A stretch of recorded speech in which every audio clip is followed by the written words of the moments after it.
ToddYoungONLINE presents Young Tales. Tales for the young and the young at heart. Today's story: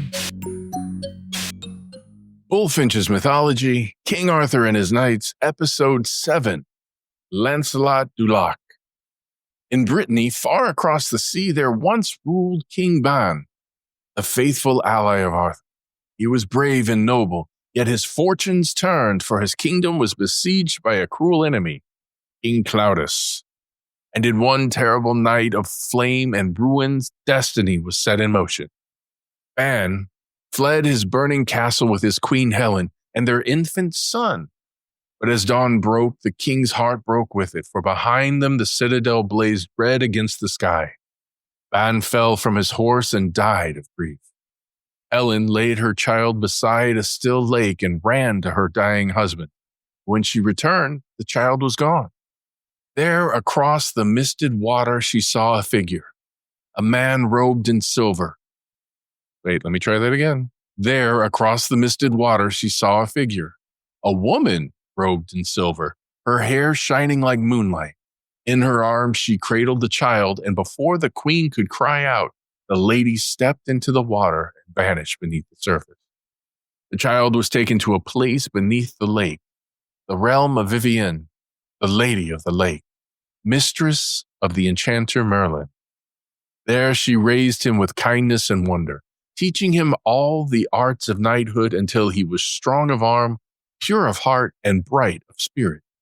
Thus he was named Lancelot du Lac, Lancelot of the Lake. When Lancelot had reached his 18th year, the Lady of the Lake brought him before King Arthur at Camelot to be knighted. All the court marveled at his grace and bearing, for none had seen his equal in beauty or strength. And when Queen Guinevere looked upon him, oh my, her heart trembled, for love or for fate. "Never have I seen such eyes," Guinevere said, "gentle and proud in one." And so began a bond that would shape the glory and sorrow of Camelot. "Rise, Sir Lancelot du Lac, true knight of the Round Table. Be loyal, be brave, and guard the honor of all." And from that hour he became the model of all chivalry, gentle to the poor, merciful to the fallen, and invincible in battle. One day Sir Lancelot rode forth with his nephew Sir Lionel, seeking adventure. When the noon sun grew hot, they rested beneath an apple tree. Lancelot, weary, laid down his helm and fell asleep. While he slept, 4 queens rode by. RuPaul's Drag Race.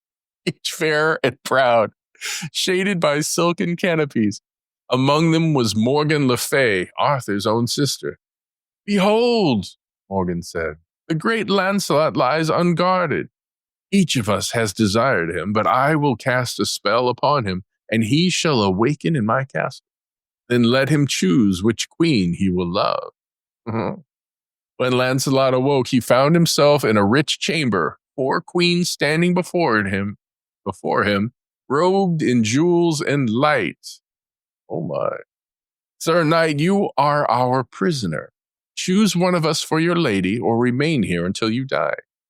"I would sooner die with honor than live with shame. Your beauty is nothing beside deceit." Angered by his defiance, the queens left him to hunger and despair. But at dawn, a young maiden came softly to his door. "Sir Lancelot, I will set you free, if you will grant me one boon." "What is it, fair maiden?" Lancelot asked. "My father, King Bagdemagus, has lost his honor in battle against the King of North Wales. Aid him at his next tournament, and I will unbind you. By my faith, I will fight for him as though for my own blood," Lancelot said. And true to her word, she freed him that very night. Lancelot rode forth and met King Bagdemagus, pledging his arm to his cause. The field was bright with banners and shining helms. Then the King of North Wales came with 80 knights, and King Bagdemagus with half as many. At the first charge, Bagdemagus's men were driven back until Lancelot entered the fray. He struck down 5 knights in one charge, unhorsed the King of North Wales, and turned the battle in an instant. Victory was his, and the maiden's father rejoiced. But when Lancelot had dined at their feast, he rose, bowed low, and said, "My heart thanks you, but my road calls me back still." Wait. He said, "My heart thanks you, but my road calls me still. My brother Lionel is lost, and I must find him." As he rode through the woods, a damsel met him and told of a terrible knight, Sir Turquine, who held 60 knights prisoner, all of Arthur's court. Among them were Sir Lionel and Sir Hector. Lancelot came to the knight's castle where a copper basin hung beside a tree laden with the shields of captured men. He struck the basin, and the challenge was answered. "Who dares strike my basin?" Turquine said, deep and grim. "One who will free the prisoners thou hast wronged." The two knights charged. The two knights charged like thunder. Their lances splintered, their horses fell. They fought on foot with swords until blood ran thick upon the ground. For 2 hours they battled till Turquine faltered, weary and bleeding. I just say, if they're fully armored, how are they bleeding? Anyway, "Hold," he cried, "if thou art not he who slew my brother Carados, I will make peace and free my captives." "I am he, Lancelot du Lac, son of King Ban." "Then," said Turquine, "we fight till death." And so they did, until Lancelot's blade found the giant's neck and Turquine fell. Lancelot freed the prisoners, who praised him as the greatest knight alive. Later, as Lancelot journeyed through the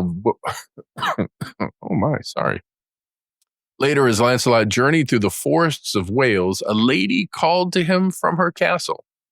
And that's a voice. "Lancelot, help me! My husband will slay me if I lose his falcon, trapped upon that high elm." Moved by pity, Lancelot, unarmed, climbed the tree and freed the bird. But as he cast it down, the lady's husband, Sir Felot, rushed forward with sword in hand. Now, Lancelot, I have the unarmed and trapped. Prepare to die." "Lady, why have you betrayed me?" "It is my lord's command. I dare not disobey." But Lancelot's courage never failed. He broke a great bough from the tree, leapt down behind his horse, and when Felot struck, he turned the blow and smote his foe dead with one stroke. "False treachery," he said, "brings its own reward." And 2 days before Pentecost, Lancelot returned to Camelot. The halls erupted in cheers. Sir Gawain, Sir Hector, Sir Uwaine all hailed him as hero. Even Sir Kay the Seneschal, whose armor Lancelot had borrowed, laughed and said, "By my faith, I rode in peace while thou struck down half the court wearing my gear." And Arthur, smiling, raised his cup high. "Here stands the bravest knight of all, Lancelot du Lac, whose courage and mercy are one. May his honor be the measure of us all." So passed the first great deeds of Sir Lancelot of the Lake, hero, champion, and lover. In him strength and gentleness were one, yet in his heart already stirred a love that would bring both glory and ruin to Camelot. For even the purest knight cannot master the will of the heart. Here's where we end for today. Young Tales is produced and narrated by Todd Young from ToddYoungONLINE. If you enjoyed this, please like and subscribe and join us next time for another story. Thank you for your support.